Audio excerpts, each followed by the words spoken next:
Hi, I'm HAV0X. You may know me for my kits on 9v9t or an inclusion in a SalC1 video. I may be quite the player, notice how I didn't say big, so it might be interesting to hear where I came from. I found 9v9t around August of 2018 when I got bored of playing on a crack server called Craft. I aspired for a no-rules anarchy server like 2b2t but not as stupid. As soon as I got $20 saved up, I bought up a Minecraft account and logged into 9v9t. I started my journey with no client, stuck inside a lava cast.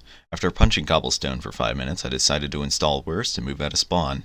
I wandered around the cobble monsters of spawn until I escaped in a random direction. I eventually found myself at negative 17,000x.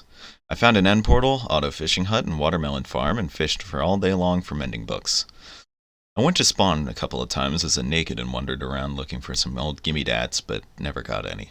After a while of using Worst, I moved on to Impact Client and started moving away from the highway to about 1,500 blocks off. I found a zombie spawner and ground out sets of max enchant gear. Once I gained 2 full sets of god gear, I moved out from my hidey hole spawner towards 1 million. When I arrived, I was surprised to see numerous builds and recent signs dotting the area. I placed down a sign that said something along the lines of, "I will be the groundskeeper here," and placed down a bed. This is where I met a good friend of mine, Cadenza23. Cadenza? Who knows? He showed me his small farms and builds he had made along the way and invited me to use them. I made my own builds like a beach hut and melon house, as well as making several farms for players to use, such as a zombie XP grinder and a skeleton grinder. While I maintained the overworld, I also made the nether.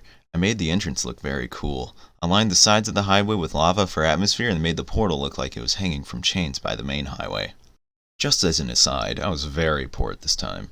I did not have shulker boxes, and I regularly used unenchanted tools and armor. I had no idea of dupes or any exploits of the sort.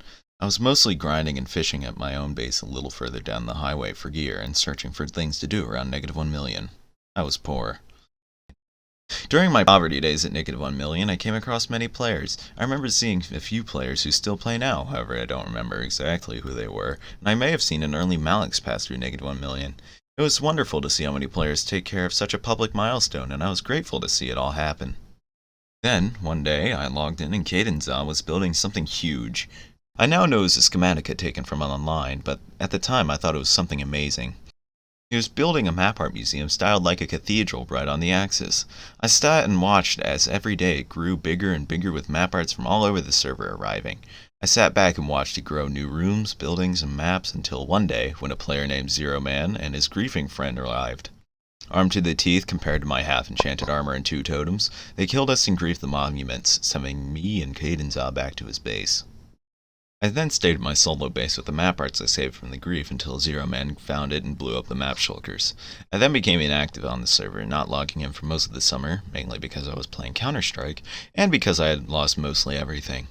After returning to the server when the summer ended, I found my solo base griefed and everything gone. I moved further down the negative X highway until its end, then branched off. I stayed there for a few months, auto-fishing and grounding out max gear. I stayed until an MC Leaks account I brought out there was logged into and blew up my base. I took what I could and moved back to spawn with what little gear I had. It was around this time I wandered around spawn and met up at 00 with Cadenza for the last time. He gave me several shulkers and wished me the best. I stayed around spawn until around the time the SalC1 video was made, then after I became active only in public. Okay, so the next part of my story is incredibly vague and is actually being told to me by MindKing, because around this time I had received 2 concussions and it wiped my memory of this ever happening. I have zero recollection of what happened from here on, so I'm sorry if it gets fuzzy. I joined Shrek Squad when I mostly just laid back and made little builds and absorbed some of the wealth that I was offered. I don't think I stayed around for too long, just traveling from build to build and making improvements to each, or at least I think I did. After Shrek Squad dissolved, I moved to Polaris with MindKing. I was one of the higher ranked members in the group, and notably I was the member who created most of the kits instead of sourcing them. It was with Polaris that I became more and more respected. Remember how I said I couldn't remember anything? The only real thing I do remember is that I found the Seppuku God mode dupe, but even then I only remember it because I made a video of it and rewatch it from time to time. After MindKing made an oopsie, I moved to Rubik's, and from there I became the player I am today. The builder of the Dupe Museum, duper of Sandstar, defender of the end, exploit finder, and other things that end with I wonder what I'll do next with this server. Will I rise to the top, or will I stagnate and fall? Who knows? I wish to see what happens next.